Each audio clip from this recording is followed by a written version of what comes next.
Assalamualaikum warahmatullahi wabarakatuh. Perkenalkan, nama saya Muhammad Iqbal Baikuni, NIM 811419305, mata kuliah Hukum Otonomi Daerah.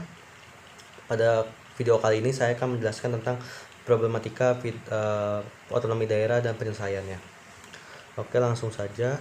Dalam peraturan perundang-undangan mengenai otonomi daerah, yaitu Undang-Undang Nomor 23 Tahun 2014 tentang pemerintahan daerah, undang-undang tersebut merupakan produk hukum dari sekian banyak kebijakan pemerintah yang dibentuk guna lebih memperhatikan kebutuhan masyarakat, terutama yang berada di daerah, khususnya dalam peningkatan kesejahteraan yang berkeadilan. Hal ini sesuai dengan Undang-Undang 1945 yang salah satunya itu menyebutkan keadaan sosial bagi seluruh rakyat Indonesia. Pencapaian tujuan ini sangatlah dipengaruhi oleh stabilitas nasional dalam segala bidang.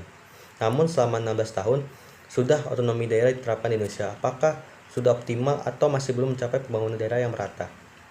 Euforia otonomi daerah telah dimaknai oleh pemerintah daerah dengan mengelola keuangan pemerintah di daerah secara mandiri dan bebas, khusus dalam pengelolaan belanja, terutama APBD.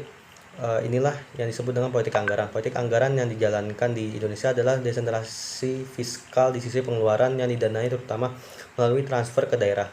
Oleh karena itu, esensi otonomi pengelolaan fiskal daerah dititikberatkan pada diskresi untuk membelanjakan dana, termasuk belanja modal sesuai kebutuhan dan prioritas masing-masing daerah. Alokasi belanja produktif dan berdasarkan aspek ekonomis yang menyangkut hal di luar kriteria rasionalitas ekonomi, bahkan dimensi moral. Kesalahan memahami diskresi inilah yang memungkinkan terjadinya penyimpangan anggaran daerah. Otonomi daerah tidak semata-mata terletak pada pelimpahan kewenangan kontrol pemerintah pusat yang besar kepada pemerintah daerah, melainkan juga sejauh mana daerah mampu melaksanakan kewenangan yang diberikan tersebut. Daerah yang mandiri adalah daerah yang mampu menjalankan pemerintahan tanpa tergantung besar pada pemerintah pusat. Kemampuan daerah untuk membiayai kegiatan pembangunan secara mandiri dapat dilihat berdasarkan tingkat derajat otonomi daerah yang diperoleh dari perbandingan antara jumlah pendapatan asli daerah dan juga bagi hasil total belanja daerah. Dana transfer dari pemerintah pusat ke pemerintah daerah sejak tahun 2001 semakin meningkat nilai absolutnya. Namun hasil pembangunan yang dicapai masih belum berkualitas. Hal ini dapat dilihat dari capaian angka indeks Gini yang mencerminkan ketimpangan dalam distribusi pendapatan. Semakin tinggi indeks Gini, semakin timpang distribusi pendapatan antar penduduk. Berdasarkan data Badan Pusat Statistik, pada tahun 2017, angka indeks Gini tahun 2001 hingga 2007 hanya 0,36. Lalu pada 2009 naik 0,37 hingga tahun 2015 yaitu 0,41. Pada tahun 2016 stagnan pada 0,4. Kecenderungan distribusi pendapatan yang semakin timpang tersebut disebabkan diskresi kepala daerah dalam mewujudkan laju pertumbuhan ekonomi.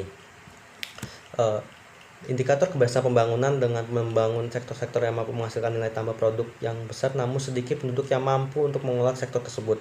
Akibatnya sektor tersebut menghasilkan pendapatan per kapita yang besar sementara sektor lain relatif rendah. Hal ini yang dapat dianalisis dengan kerusakan lingkungan.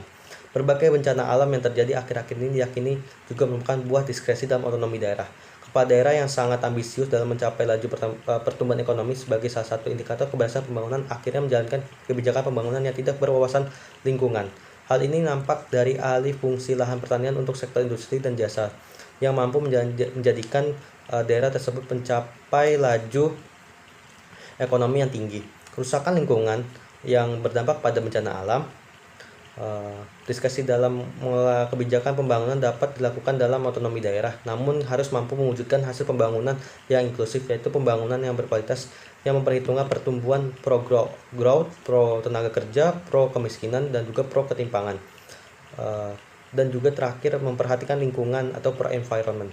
Artinya pembangunan yang berorientasi pada pencapaian laju pertumbuhan ekonomi tertentu, namun tetap mempertimbangkan pada penyerapan tenaga kerja, pengurangan rasio penduduk miskin, dan pengurangan Gini rasio, serta pembangunan yang berorientasi pada lingkungan hidup.